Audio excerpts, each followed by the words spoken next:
Welcome back to week 3 of this.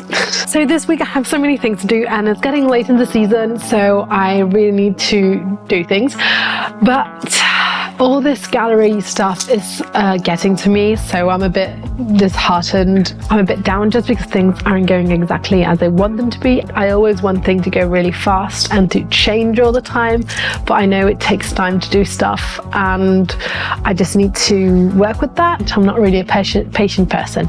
Anyway, that being said, this week I'm going to go on doing another flower and I really hope I can do more than that, but I'm concentrating on a very special flower for this week. The flower that I'm doing this week is this one. It's this one, and they're going to be loads and loads of diamonds so I can concentrate in setting, and I love setting. It's very relaxing to me. I can work with my little baby here. She's Lola, by the way. I hope I can do more than that. I'm not sure because I really need to decide what we're going to do with galleries, and that's just like destroying my mind at the moment. But we'll find a way through it like we always do.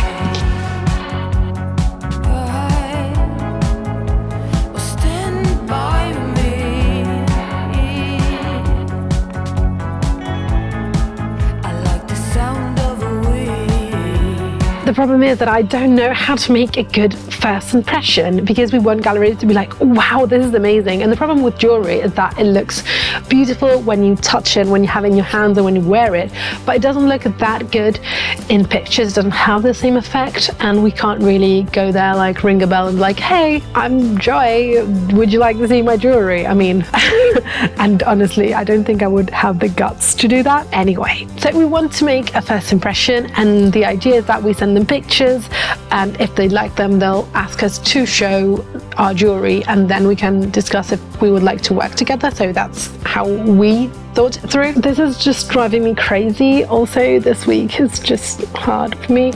I don't know, it's just a hard week. So what I'm going to do, because I can't really decide on galleries, is that I'm just going to work at my bench. I'm going to go on with my flower. This is my safe place, so I'll go back to that. I can't do anything better than that until the fog from my brain just lifts and I can see clearly again. It's not that I can't see clearly again, I'm just a bit down, you know, a bit overwhelmed and a bit down. It happens to the best of us.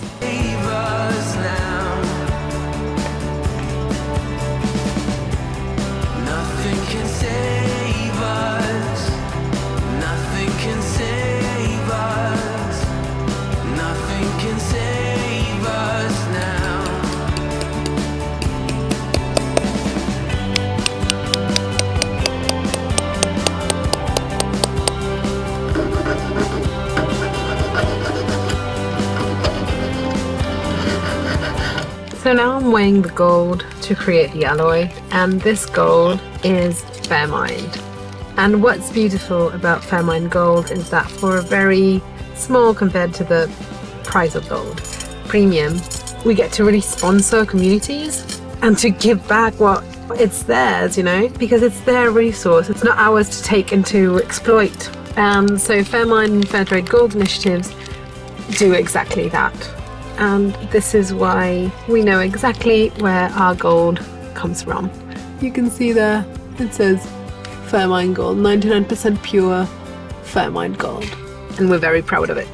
So the next thing I'm going to add is Fairmined Silver. And as you can see, it says Fairmined, the purity. And this is where I bought it from. This is a shop in Milan, and it's the only one in Italy that sells Fairmined gold or silver. I always use Fairmined gold and silver in my alloys. I never use any other kind of gold or silver, and that is 75% gold, and I have to put 12% silver. And lastly, I'm going to add some copper.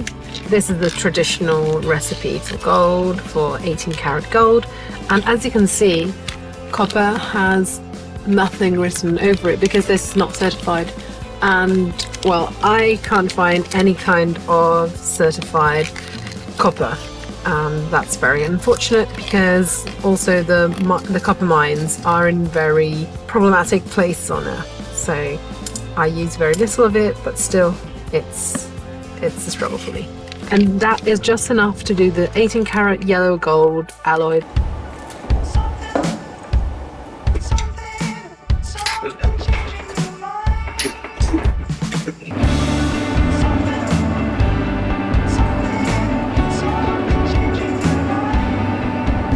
I'll continue to work on this little flower. So today what I'm doing is called Ajour, and basically is opening all the holes up so that when I put the diamonds in, the light is going to come from the back and they will sparkle a lot more. And this is something that used to be done. It's not being done as much now, especially by hand. They do it sometimes in CAD when they feel like it. But I think it's really important, and also it's just a job that I love to do. I genuinely just love doing it, and it gives me so much peace of mind. This is what I have been doing. This is what it looks like at the moment. I've done 3, and then I'm going to clean everything up with my graver, and I'm super excited for it.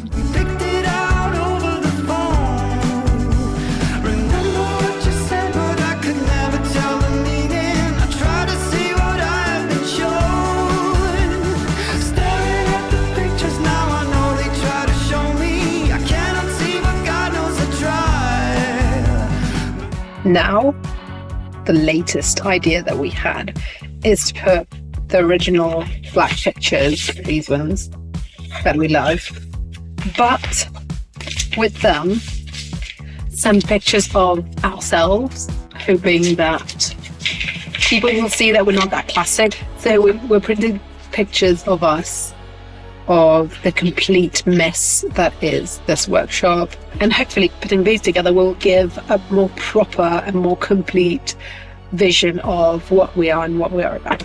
But it just pushes you down a lot when you think that you have got the right idea, you're all set up and hyped for it, and then somebody tells you, no, that doesn't work. We went back to the drawing board and we're trying to rediscover how we're going to do it. So I thought this week we were going to finally send these pictures, but we are not. I hope this time we won't start printing any more pictures, and these will work just fine. Probably the galleries won't even care on it or notice anyway. Also, I'm in a very not creative state because hormones. So this is not easy for me because I just second out every one of my decisions, which doesn't help my creative endeavors. Like, it doesn't help them at all. So hopefully by the end of the week we'll have a winner. Here is how far I've come. The head is made of sterling silver, and then I have 18 karat gold for the leaves. And this is how it looks at the moment. I've worked on this first bit here.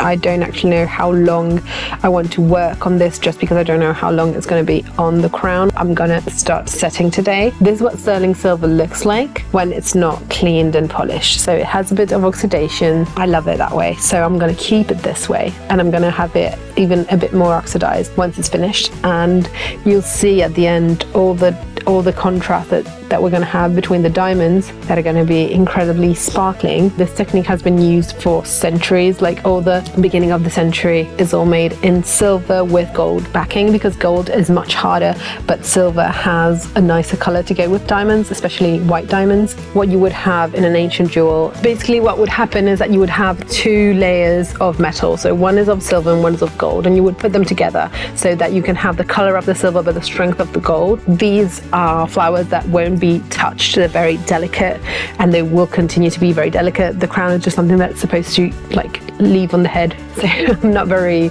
concerned that it's going to fall down and break and all that stuff. So I'm not really looking at strength as the most important value. I believe being dainty and light and beautiful is more important in this specific case. If there were earrings, I would never do this. If it was a ring, I would never ever do it, because we always use our rings in a very, very poor way, from like washing plates and doing the garden and working with our hands. We always leave our rings on, so I wouldn't do it if it was a ring. But because of its nature, I'm fine with doing this. And now I'll proceed to setting, and I'm really happy because I haven't been setting for a while, and I absolutely adore setting, and it's so peaceful.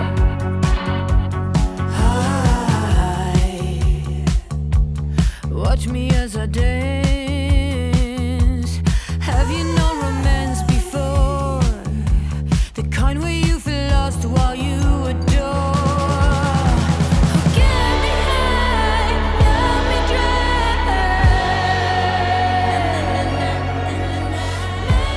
So now it's the end of the week, and honestly, the week ended better than it started, which is good. And honestly, just seeing my work makes me so happy, and I'm so lucky that I get to do the job that I love, and I'm so privileged to do that. I'm so happy that I love the outcome of what I do, because sometimes it happens that like you do things and then you're like, oh, this is horrible. But with jewellery, it has never been that way. When I do something, it's because I'm certain of how it would look like, and the outcome usually exceeds my expectations, which are incredibly high to begin with. So these are my 4 flowers. I didn't manage to do more than that, unfortunately, this week. Hopefully next week I will make more. I always say it every week, hopefully 4th time is a charm. I'm happy that my bench was here to support me, basically.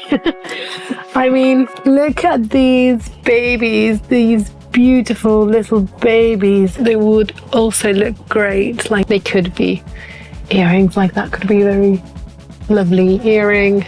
This could be a lovely earring as well. This is my favorite. This has no gemstones in, but it's absolutely my favorite. Look at that.